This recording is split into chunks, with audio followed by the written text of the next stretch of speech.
Hello friends, आज हम फिर से आए हैं। दिल्ली सल्तनत के बाद मुग़ल वंश में यानी 1526 में दिल्ली सल्तनत का अंत हो गया था।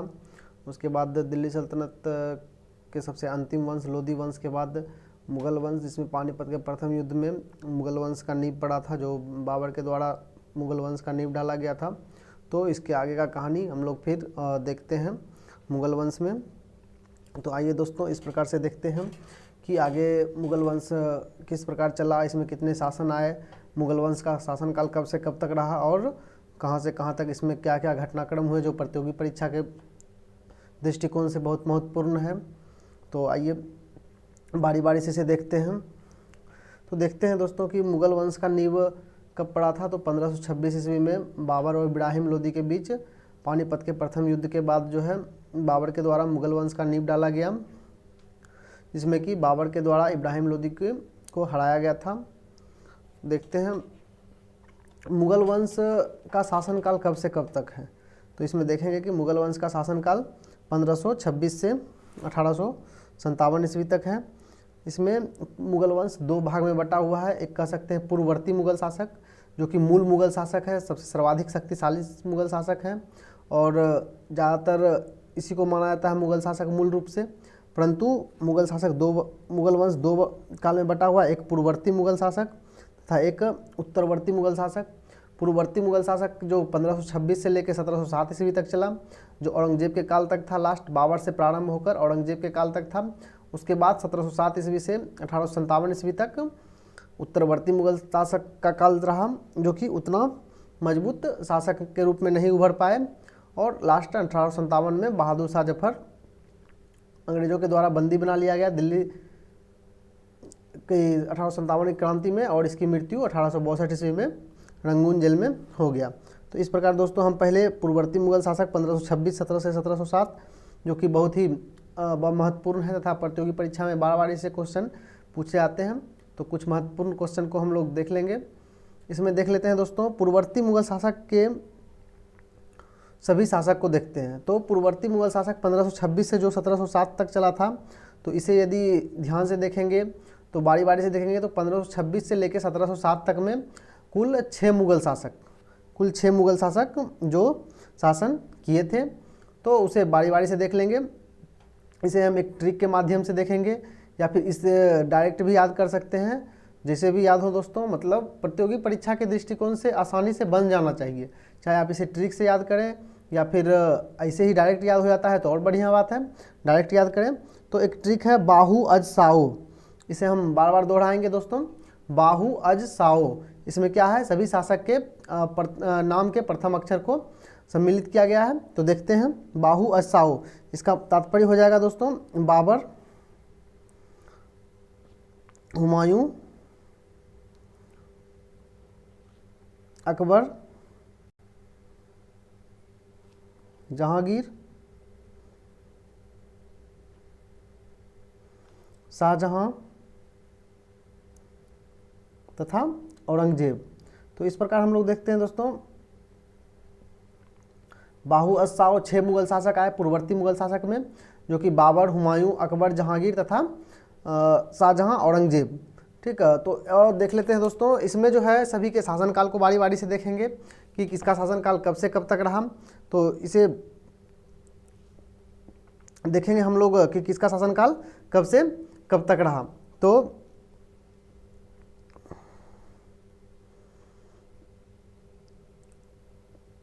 देखते हैं बाबर का शासनकाल 1526 से 1530 तक रहा, जिसके बारे में अभी हम डिटेल से जानेंगे, बारी बारी से एक एक करके सभी शासक के बारे में जानेंगे। तो फिलहाल अभी हम दोस्तों बाबर के बारे में देख लेते हैं 1526 से 30 ईस्वी। एक और ट्रिक इसी के नीचे लिखा हुआ है, बाहु अज साओ के नीचे कादी सिलाओ, इसका मतलब हो जाता है कि इसका मकबरा। कादी सिलाओ किसका ट्रिक है, इसका मकबरा का, यानी सभी जितना भी मुग़ल वंश थे यानी पूर्ववर्ती मुग़ल शासक थे, इसका मकबरा का ट्रिक है कादी सिलाओ। इसे बारी बारी से देख लेते हैं दोस्तों। कादी सिलाओ को हम यदि इसका डिटेल करेंगे तो इसका मतलब हो जाएगा काबुल, यानी काबुल में किसका मकबरा था, बाबर का। दिल्ली दिल्ली किसका मकबरा था? तो बाबर के बाद कौन शासक आया था? बाहू अस्साओ, बाहू अस्साओ, इसे भी लिख लेते हैं बगल में। तो दिल्ली हो जाएगा हुमायूं का। हुमायूं का मकबरा कहाँ है? दिल्ली में है, जिसे कि हम पूर्व का ताजमहल के नाम से भी जानते हैं। हुमायूं का मकबरा को ही पूर्व का ताजमहल के नाम से जानते हैं। सिकंदरा, सिकंदरा जो कि उत्तर प्रदेश में पड़ता है, अकबर का मकबरा है। उसके बाद देख लेते हैं जहांगीर का मकबरा, लाहौर।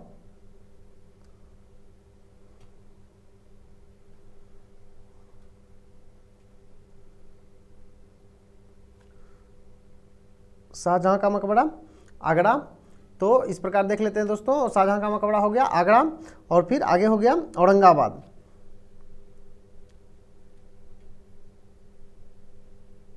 औरंगाबाद औरंगजेब का मकबरा। तो इस प्रकार दोस्तों हम बारी बारी से सभी 6 मुगल शासक, पूर्ववर्ती मुगल वंश के शासक का सभी का मकबरा देख लिए। तो इस प्रकार हमको इसमें यहाँ दो ट्रिक देखने के लिए मिला दोस्तों, एक बाहू अस्साओ, एक कादी सिलाओ। तो इसे बारी बारी से डिटेल करके देख लेंगे। और हम अब जानते हैं बाबर के बारे में। बाबर के बारे में डिटेल जानेंगे, जिसका कि शासनकाल कब से कब तक रहा? 1526 से 30 वर्ष तक। अर्थात हम कह सकते हैं कि जब बाबर के द्वारा मुगल वंश का स्थापना किया गया भारत में, तो इसके द्वारा 4 वर्ष तक सत्ता पे रहा, और 1530 ईस्वी में इसकी मृत्यु हो गई, जो कि यह 4 वर्ष इसके भागदौड़ का जिंदगी रहा, और बहुत ही चारों साल यह युद्ध लड़ते रहे। तो अब बाबर के बारे में डिटेल से जान लेते हैं दोस्तों, कि बाबर कब भारत आया और कब इसका जन्म हुआ, किस तरह से यह भारत अभियान किया अपना, और किस तरह से यहाँ मुगल वंश का नींव डाला। तो इसे देखते हैं दोस्तों बारी बारी से।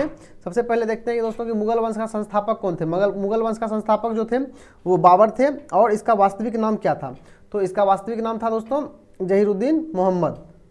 इसका वास्तविक नाम जहीरुद्दीन मोहम्मद था। देखते हैं,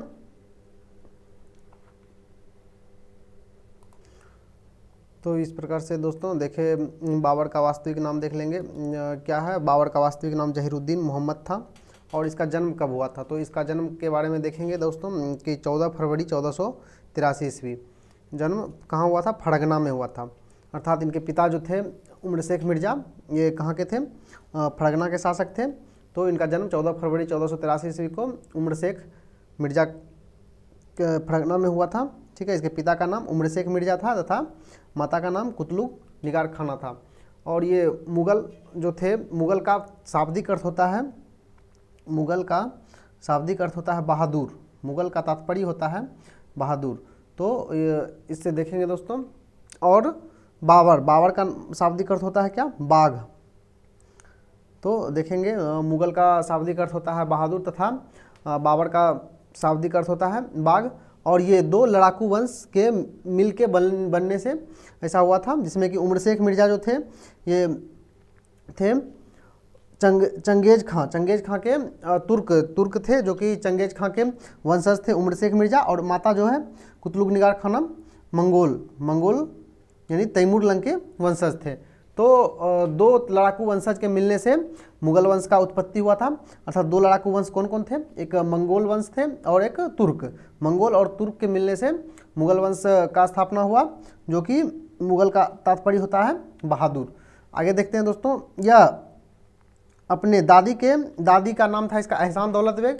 यह दादी के अपने सहायता से, अर्थात हम कह सकते हैं कि यह इसके पिताजी की मृत्यु उमर शेख मिर्ज़ा की मृत्यु 1494 ईस्वी में कहाँ हो गई थे? फरगना में हो गए थे। 1494 ईस्वी में अपने पिता के मृत्यु के बाद, अपने पिता के मृत्यु के पश्चात अपने दादी के मदद से, दादी के नाम एहसान दौलत बेग था, अपने दादी के मदद से यह फरगना का शासक बना। तो 1494 ईस्वी में यह जब फरगना का शासक बना होगा, और इसका जन्म 1483 ईस्वी में हुआ था। तो इसका उम्र उस समय लगभग 12 वर्ष। अर्थात हम कह सकते हैं कि यह काफ़ी बाल्यावस्था में 12 वर्ष की उम्र में यह फरगना के शासक बने, जिसमें कि यह अपने दादी के सहयोग से बने थे। इन्होंने 1494 में सबसे पहले शासक बनने के बाद यह अपने फरगना से पूरब की ओर यह क्या किए थे? समरकंद अभियान, समरकंद एक जगह का नाम है, वहाँ पे यह 1494 में समरकंद अभियान किए थे। तथा वह प्रारंभ में वह वहाँ से इसे कुछ हासिल नहीं हुआ, वहाँ से इसे हार मिला और वहाँ से यह वापस आ गए 1494 ईस्वी में। पुनः यह समरकंद अभियान 1497 ईस्वी में किए, जिसमें कि यह वह समरकंद पर 100 दिनों तक शासन 100 दिनों तक ही कर पाए।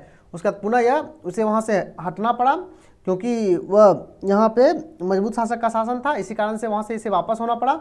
और पुनः 1501 ईस्वी में इन्होंने पुनः समरकंद अभियान चलाया और वहाँ पर 8 माह तक शासन किया। और जब यह देखे कि समरकंद पे इसकी सत्ता स्थायी नहीं हो पा रहा है, तब यह फरगना से पूरब की ओर, पहले पश्चिम की ओर, समरकंद जो है फरगना से पश्चिम की ओर था, पश्चिम की ओर जा रहे थे। उसके बाद पुनः 1504 ईस्वी में पूरब की ओर, यानी समरकंद को छोड़ के फरगना से पूरब की ओर किधर चले, तो भारत की ओर, यानी काबुल और गजनी के तरफ, यानी पूरब की तरफ फरगना से 1504 ईस्वी में इन्होंने काबुल और गजनी अभियान किया। इन्होंने वहाँ 1504 ईस्वी में अपने पूर्व की ओर बढ़ने के बाद इन्होंने देखा कि पूर्व की ओर सत्ता कमज़ोर है और इधर हम शासन कर सकते हैं, इसलिए इन्होंने पश्चिम को छोड़कर पूरब की ओर बढ़ा, जिसमें 1504 ईस्वी में काबुल और गजनी अभियान किया। एक चीज़ और ध्यान दीजिए दोस्तों, 1504 ईस्वी में ही आगरा शहर का स्थापना किसके द्वारा किया गया था, सिकंदर लोदी के द्वारा। तो इसे भी दोस्तों याद कर लीजिएगा, 1504 ईस्वी में सिकंदर लोदी के द्वारा आगरा शहर का स्थापना किया गया था। और 1504 ईस्वी में काबुल और गजनी अभियान किसके द्वारा किया गया था, तो बाबर के द्वारा किया गया था। बाबर का शाब्दिक अर्थ क्या होता है, तो बाघ होता है, और मुगल का शाब्दिक अर्थ क्या होता है, तो बहादुर। तो इस प्रकार हम लोग देखेंगे दोस्तों, और एक चीज़ को दोहरा के पढ़ेंगे, रिलेट करके पढ़ेंगे, इससे क्या होगा कि ज़्यादा याद रहेगा। ठीक है, आगे देखते हैं दोस्तों। 1507 ईस्वी में, 1504 ईस्वी में जो इन्होंने काबुल और गजनी, 1504 ईस्वी में इसके द्वारा जो काबुल और गजनी का अभियान किया गया था, उसी के उपलक्ष्य में, उसी के खुशी में इन्होंने 1507 ईस्वी में पातशाह की उपाधि धारण किया। पातशाह की जो उपाधि धारण किया, इसके पहले इसके वंशज के द्वारा कौन सा उपाधि धारण किया जाता था, तो मिर्जा का उपाधि। अर्थात हम कह सकते हैं कि 1507 ईस्वी में इन्होंने मिर्जा का उपाधि का त्याग कर कौन सा उपाधि धारण किया, पातशाह का उपाधि धारण किया। और इसके द्वारा, बाबर के द्वारा उस समय तत्कालीन जो है कौन सा वंश का स्थापना किया गया, चगताई तुर्क वंश का स्थापना किया गया था, क्योंकि इनके पिता जो थे उमर शेख मिर्जा, वो किसके वंशज थे, तुर्क के वंशज थे। ठीक है, इसीलिए बाबर के द्वारा उस समय चगताई तुर्क वंश का स्थापना किया गया। और इसके द्वारा 1519 ईस्वी में बाजौर तथा भेरा अभियान किया गया। अर्थात हम कह सकते हैं कि काबुल और गजनी के बाद आगे और पूरब की ओर बढ़ने पर भारत आता है, तो भारत की ओर अभियान करने पर यह कौन सा अभियान किया, बाजौर तथा भेरा अभियान, यानी 1519 ईस्वी में बाजौर तथा भेरा अभियान, 1519 ईस्वी में ही पेशावर अभियान, यानी 1500 उसके आगे बढ़ा तो फिर पेशावर, जो कि भारत का क्षेत्र पड़ता है और पाकिस्तान का क्षेत्र में पड़ता है पेशावर, और पंजाब अभियान। और 1524 ईस्वी में लाहौर अभियान। अर्थात हम जानते हैं कि बाबर जो है 5वां बार में सफल आक्रमण भारत की ओर किया था, और 1526 ईस्वी में जो आक्रमण हुआ था पानीपत के प्रथम युद्ध में, वह आक्रमण 5वां आक्रमण था। तो इसके पहले जो 4 आक्रमण हुआ था, 1519 ईस्वी में बाजौर तथा भेरा अभियान, 1519 ईस्वी में पेशावर अभियान, पंजाब अभियान तथा लाहौर अभियान 1524 ईस्वी में। 1524 ईस्वी में, और यह अभियान जो पंजाब अभियान था 1520 ईस्वी। तो 1520, 1524 और 1519, उसके बाद 1526। अर्थात हम कह सकते हैं कि बाबर जो है 5वां बार आक्रमण के रूप में क्या किया, तो यह 1524 ईस्वी में लाहौर जीत लिया, 1520 में पंजाब जीत लिया, तथा 1519 ईस्वी में बाजौर तथा भेड़ा के किला को जीत लिया। और 1526 ईस्वी में बाबर को आमंत्रण मिला, किसके द्वारा आमंत्रण मिला, तो पंजाब के सूबेदार दौलत खां लोधी तथा चाचा आलम खां लोधी, किसके चाचा, इब्राहिम लोधी के। इब्राहिम लोधी, उस समय लोधी वंश का शासन था, इब्राहिम लोधी के चाचा आलम खां लोधी तथा राणा सांगा एक राजपूत राजा थे, जो कि इब्राहिम लोधी से परेशान हो चुके थे। तो किसके द्वारा बाबर को आमंत्रण दिया गया, पंजाब के सूबेदार दौलत खां लोधी, चाचा आलम खां लोधी तथा राणा सांगा के द्वारा इसे आमंत्रण दिया गया कि आप आइए भारत में और इब्राहिम लोधी पर आक्रमण कीजिए, क्योंकि इससे सब उब चुका है और इससे सत्ता से हटाने के लिए इसे आमंत्रण किया गया। किसे आमंत्रण किया गया, तो बाबर को आमंत्रण किया गया, यही आमंत्रण के कारण बाबर को लगा कि यहाँ इधर सत्ता में आपसी फूट ज़्यादा है। इसी कारण इन्होंने 21 अप्रैल 1526 ईस्वी को कौन सा युद्ध लड़ा, पानीपत का प्रथम युद्ध किसके बीच हुआ, बाबर और इब्राहिम लोधी के बीच, जिसमें किसका जीत हुआ है? तो बाबर का जीत हुआ है, जिसमें इब्राहिम लोदी को क्या हो गया, 21 अप्रैल 1526 को यह युद्ध प्रारंभ हुआ और इसी में इब्राहिम लोदी को क्या कर दिया गया, मार दिया गया। अर्थात युद्ध के मैदान में मरने वाला पहला दिल्ली सल्तनत का शासक कौन था? तो इब्राहिम लोदी था। तो इस तरह से देखते हैं दोस्तों कि 21 अप्रैल 1526 को पानीपत के प्रथम युद्ध में बाबर और इब्राहिम लोदी के बीच हुआ, जिसमें कि कौन जीता? बाबर जीता और इब्राहिम लोदी की मौत हो गई, युद्ध के मैदान में मौत हो गई। तो इसमें जो है बाबर के द्वारा उज्बेकों का युद्ध नीति, उज्बेकों क्या है? उज्बेको एक लड़ाकू समूह है, इसका युद्ध नीति तुगलुमा युद्ध नीति, यानी उज्बेकों का ही एक युद्ध नीति था। कौन था? तुगलुमा युद्ध नीति। तथा तोप चलाने का उस्मानी पद्धति, अर्थात हम कह सकते हैं कि इसमें बाबर के द्वारा एक युद्ध नीति का प्रयोग किया गया जिसे कि तुगलुमा युद्ध नीति कहते हैं।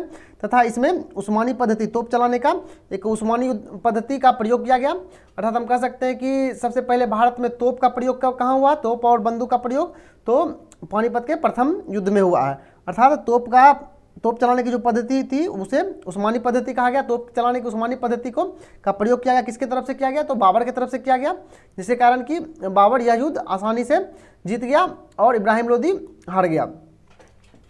इसके दो तोपची थे, उस्ताद अली और मुस्तफ़ा खान। अर्थात हम कह सकते हैं कि जो तोप चलाने के लिए प्रसिद्ध थे वो कौन थे? उस्ताद अली और मुस्तफ़ा खान। अर्थात अब क्वेश्चन आएगा बाबर के दो तोपची कौन थे? तो बाबर के दो प्रमुख तोपची कौन थे? उस्ताद अली और मुस्तफ़ा खान। इन्होंने पानीपत के प्रथम युद्ध जीतने के बाद इन्होंने कलंदर की उपाधि दान किया। कलंदर का शाब्दिक अर्थ क्या होता है? दानी। कलंदर का शाब्दिक अर्थ दानी होता है। और बाबर का सबसे प्रिय शहर कौन था? काबुल शहर था। कलंदर की उपाधि धारण करने के जब इनके द्वारा पानीपत का प्रथम युद्ध जीता गया तो इन्होंने काबुल में प्रत्येक व्यक्ति को एक एक चांदी का सिक्का बंटवाया। इसी खुशी में इन्होंने अपने क्या किया? कलंदर का उपाधि धारण किया, और जिसका कि शाब्दिक अर्थ क्या होता है? दानी होता है। तो देखिए हम दोस्तों कि पानीपत का प्रथम युद्ध बाबर के द्वारा जीता गया। इस खुशी में उसके सबसे पसंदीदा शहर जो कि काबुल था, वहाँ पे इनके द्वारा क्या किया गया? वहाँ पर चांदी का सिक्का बंटवाया गया और उन्होंने इसके द्वारा कलंदर की उपाधि को धारण किया गया। और 1526 से 30 ईस्वी जब इसका शासनकाल रहा तो इसमें हम देखते हैं कि प्रत्येक साल इन्होंने युद्ध ही लड़ते रहे। अर्थात हम कह सकते हैं कि इनके द्वारा कभी भी प्रत्येक साल जो है एक जगह पे नहीं रहा गया। अर्थात हम कह सकते हैं इसी के बारे में कहा गया, इसके आत्मकथा में लिखा गया है यह तुजुक बावरी में कि यह कभी भी दो रमजान एक जगह पे नहीं मनाया। अर्थात इसका कहने का तात्पर्य ये हुआ कि ये प्रत्येक वर्ष आज यहाँ है तो नेक्स्ट ईयर दूसरे जगह, मतलब प्रत्येक वर्ष यह इसका जिंदगी जो व्यतीत हुआ युद्ध लड़ते हुए व्यतीत हुआ, यानी आज यहाँ तो कल यहाँ कल वहाँ, इस तरह से। अर्थात हम कह सकते हैं कि यह दो रमजान कभी भी एक जगह नहीं मना पाए थे। और 1526 के बाद इन्होंने 1527 ईस्वी में खनवा का युद्ध इसके द्वारा लड़ा गया। और यह किसके द्वारा लड़ा गया था? बाबर और राणा सांगा के समीप।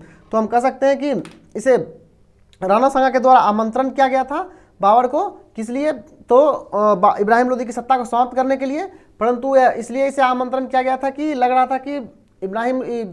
रहा था कि बाबर के द्वारा आक्रमण करने के बाद, यह युद्ध लड़ने के बाद बाबर के द्वारा यह प्रदेश को जीत कर उसके बाद यहाँ से वह वापस चला जाएगा किसी को सत्ता सौंप के। परंतु ऐसा नहीं हुआ। बाबर क्या खोजते थे? तो बाबर एक अस्थाई साम्राज्य खोज रहे थे, अस्थाई वंश का नींव खोज रहे थे। तो उसके द्वारा जो नींव डाला गया कहाँ? भारत में कब? 1526 ईस्वी में मुगल वंश का। इसके बाद वह यहाँ अस्थाई सत्ता चाहते थे। बाबर खुद यह चीज़ जानता था कि हम इब्राहिम लोदी से जीतने से हमें कुछ नहीं होगा, इससे सिर्फ हम एक भारत में नींव डाले हैं, अस्थाई नींव डाले हैं। परंतु जब तक हम राजपूत राजा राणा सांगा को नहीं हराएंगे तो भारत में मेरा सत्ता अस्थाई नहीं हो सकता है। तो इसके कारण बाबर और राणा सांगा के बीच युद्ध हुआ, खनवा का युद्ध। खनवा कहाँ है? आगरा के समीप है, वर्तमान में आगरा के समीप है। और इस युद्ध के दौरान यह खनवा का युद्ध जो बाबर और राणा सांगा के समय हुआ था। राणा सांगा एक बहुत ही बेहतरीन शासक था और इसका सैन्य शक्ति बहुत मजबूत था, परंतु बाबर को खुद पता था कि हम इससे नहीं जीत सकते हैं। परंतु यह इससे जीतने के लिए क्या किया? अपना सैनिक को संगठित किया और एक उत्साहित भाषण दिया जिसमें यह बोला गया कि राणा सांगा के द्वारा बाबर और इब्राहिम लोदी के द्वारा बीच जब पानीपत का प्रथम युद्ध हुआ था तो उसमें राणा सांगा के द्वारा बाबर को मदद नहीं किया गया, इसीलिए इससे युद्ध लड़ा जाएगा। और राणा सांगा के खिलाफ जो युद्ध लड़ रहा था उसे एक जिहाद का नारा दिया। उस युद्ध को जिहाद का नारा दिया। जिहाद का मतलब होता है धर्म युद्ध, धर्म के लिए लड़ा गया युद्ध, अर्थात इस्लाम धर्म के लिए लड़ा गया युद्ध, या इसे एक धर्म युद्ध, इस धर्म के लिए लड़ा गया युद्ध, इस्लाम धर्म के लिए लड़ा गया युद्ध। तो इसे एक धर्म युद्ध बना दिया गया, जिससे उसके सेना अति उत्साहित होकर उस पर आक्रमण किया और सेना के बीच क्या किया, शराबबंदी कर दिया, शराब मदिरा सेवन समाप्त कर दिया, जिससे सेना उत्साहित होकर क्या किया, राणा सांगा की सेना को पराजित कर दिया। और राणा सांगा अकेले नहीं थे, उस समय राणा सांगा के साथ में कौन था, महमूद लोदी, जो कि अफगान शासक थे, इब्राहिम लोदी के वंशज थे, और मेदिनी राय, और जो कि राणा सांगा के क्या थे, राणा सांगा के सूबेदार थे, और आलम लोदी थे। इन तीनों के मदद से इन तीनों के द्वारा किसे मदद किया गया था, राणा सांगा को मदद किया गया था। और बाबर और राणा सांगा के बीच 1527 ईस्वी में खनवा का युद्ध कहाँ हुआ, आगरा के समीप हुआ, और इसमें किसे जीत मिला, तो इसमें बाबर को जीत मिला। तो इस प्रकार से देखें दोस्तों, 1526 में भी इन्होंने युद्ध ही लड़े, 1527 में भी इन्होंने युद्ध ही लड़े, खनवा का युद्ध, जिसमें जो बाबर और राणा सांगा के बीच हुआ, जिसमें कि बाबर लड़ा। जब यह इस युद्ध में बाबर जब जीत गया, तो इसमें भारत में मुगल वंश का नींव अस्थायी हो गया, अर्थात बाबर का सत्ता जो है अस्थायी हो गया। इन्होंने इसी युद्ध के दौरान, खनवा युद्ध के दौरान, सैनिक को अति उत्साहित करने के लिए इन्होंने सैनिक पर लगने वाला तमगा नामक कर, जो कि सैनिक के द्वारा दिया जाता था, सैनिक पर से हटा दिया गया, अर्थात तमगा नामक कर को क्या किया, सैनिक से हटा दिया गया। और इसी के दौरान इन्होंने जिहाद का नारा दिया। इस युद्ध के जीतने के बाद, जब खनवा का युद्ध बाबर के द्वारा जीत लिया गया, तो इस युद्ध के जीतने के बाद इसके द्वारा कौन सा उपाधि धारण किया गया, तो गाजी का उपाधि धारण किया गया। अर्थात हम देखेंगे कि पातशाह का उपाधि बाबर के द्वारा कब धारण किया गया था, जब यह काबुल और गजनी पर अधिकार कर लिया था, काबुल गजनी अभियान चलाया था, तब इसके द्वारा पातशाह का उपाधि धारण किया गया था। कब, 1507 ईस्वी में, 1507 ईस्वी में पातशाह का उपाधि धारण किया गया था। और कौन सा उपाधि त्याग कर, मिर्जा का उपाधि त्याग कर। और कलंदर का उपाधि कब धारण किया गया था, तो जब इन्होंने पानीपत का प्रथम युद्ध जीता था, और इसके खुशी में काबुल में प्रत्येक व्यक्ति को चांदी का एक एक सिक्का बंटवाया था, तो उस समय कलंदर का उपाधि धारण किया था।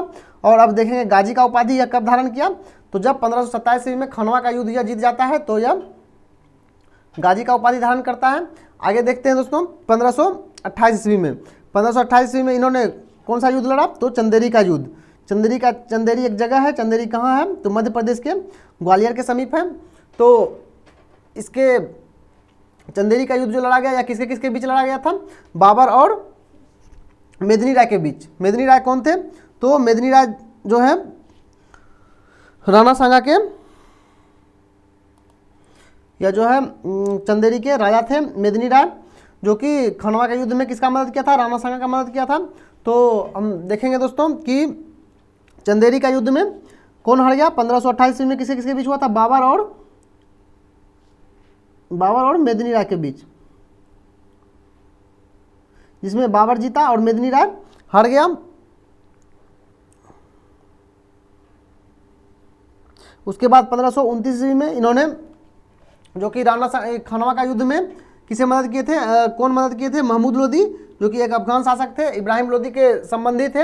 यह जो है काफ़ी परेशान कर रहे थे बाबर को, तो इन्होंने 1529 ईस्वी में क्या किए, महमूद लोदी से युद्ध किया, जो कि घाघरा का युद्ध के नाम से प्रचलित है, जो कहाँ हुआ, घाघरा नदी के किनारे पर हुआ।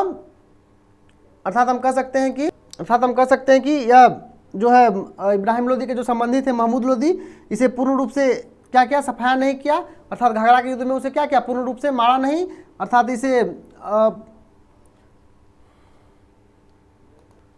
जो है कह सकते हैं हम बिहार तथा अफगान की संयुक्त सेना के द्वारा यह युद्ध लड़ा गया था। घाघरा का युद्ध किसके किसके द्वारा, बाबर तथा महमूद लोदी,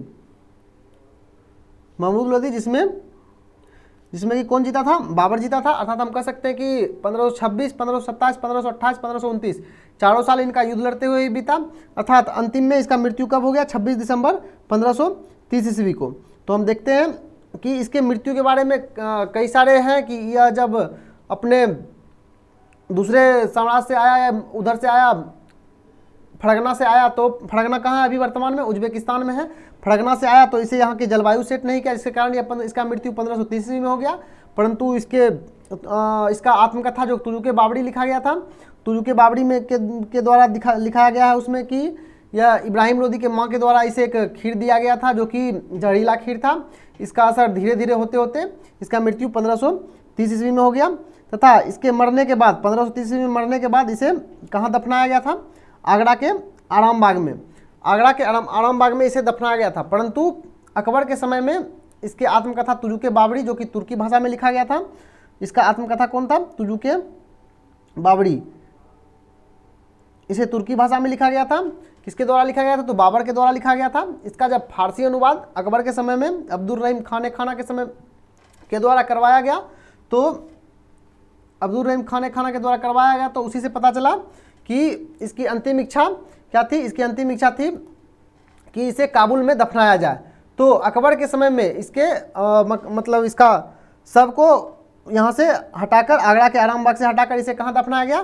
काबुल में दफनाया गया। और कब दफनाया गया? तो यह अकबर के समय में दफनाया गया। इनके द्वारा बाबर के द्वारा कौन सा पद शैली का विकास किया गया? मुबैयान नामक पद शैली का विकास किया गया।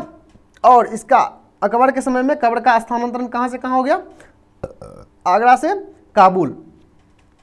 और इसे हुमायूं को, बाबर को ही चारबाग शैली का जनक कहते हैं। तो चारबाग शैली क्या होता है? एक शैली होता है, मकान बनाने का परंपरा होता है चारबाग शैली, इस तरह का शैली होता है, ठीक है। इसे चारबाग शैली कहते हैं। तो चारबाग शैली का जनक किसे कहते हैं? तो बाबर को कहते हैं। और बाबर के समय में ही एक बाबरी मस्जिद बना था, जिसका कि वास्तुकार कौन था? मीर बाकी था, जिस पर हाल फिलहाल में बहुत विवाद का विषय भी बना था बाबरी मस्जिद। इसलिए बाबरी मस्जिद का किसके समय में बना था? तो बाबर के समय में बना था। इसका वास्तुकार कौन थे? तो मीर बाकी थे। और तुजुके बावड़ी कौन था? बाबर क्या था? बाबर का आत्मकथा। बाबर का आत्मकथा तुजुके बावड़ी था, जो कौन सा भाषा में था? तुर्की भाषा में। इसका फारसी अनुवाद किसके समय में करवाया गया था? तो अकबर के समय में करवाया गया था। और कौन गया था? तो अब्दुल रहीम खाना। अब देखते हैं दोस्तों बाबर के बारे में 1526 से 30 वर्ष तक देख लिए, प्रथम मुगल वंश के प्रथम शासक के बारे में। अब इसके 4 पुत्र हैं, हुमायूं, अस्करी, कामरान, हिंदाल। तो आगे देखेंगे हुमायूं, इसका जो उत्तराधिकारी होता है कौन होता है? हुमायूं होता है। तो इस तरह से दोस्तों हम बाबर के बारे में देख लिए। बारी बारी से मुगल वंश में के सभी शासक के बारे में देखेंगे। पहले बाबर के बारे में देख लिए, फिर हुमायूं के बारे में देखेंगे, फिर अकबर के बारे में, जहांगीर, शाहजहां, औरंगजेब, फिर उत्तरवर्ती मुगल सम्राट देखेंगे। तो इस तरह से सीरियली देखते चलेंगे दोस्तों। और इस वीडियो का पीपीटी प्राप्त करने के लिए आप नीचे दिए गए टेलीग्राम लिंक पे क्लिक करें और हमारे टेलीग्राम ग्रुप से जुड़ें, जिसमें कि आपको इसका पीपीटी आसानी से मिल जाएगा। और कमेंट कीजिए दोस्तों इससे रिलेटेड, और क्या चीज़ से रिलेटेड, कौन सा सब्जेक्ट से रिलेटेड वीडियो बनाया जाए। और ऐसे इतिहास का सीरीज लगातार, जैसे दिल्ली सल्तनत का सभी वंश के बारे में बनाया गया वीडियो, उसी प्रकार मुगल वंश में सभी शासक के बारे में वीडियो बनाएंगे और कुछ करंट से भी टॉपिक डालेंगे दोस्तों। तो इस तरह से आप लोग वीडियो देखते रहिए दोस्तों, जो कि प्रतियोगी परीक्षा में इस वीडियो से ज़्यादा फायदा हो। और इसे 1 बार 2 बार 3 बार देख के हो सके तो कॉपी में लिखिए और इसे याद कीजिए। ठीक है दोस्तों, थैंक यू दोस्तों, वीडियो देखने के लिए धन्यवाद। और ज़्यादा से ज़्यादा इसे शेयर कीजिए, लाइक कीजिए और नीचे दिए गए टेलीग्राम लिंक से इस ग्रुप में जुड़िए, ताकि हम ग्रुप में भी कुछ चीज़ें, टॉपिक कुछ डाल सकें और जिससे कि आप लोग को फायदा हो। थैंक यू दोस्तों।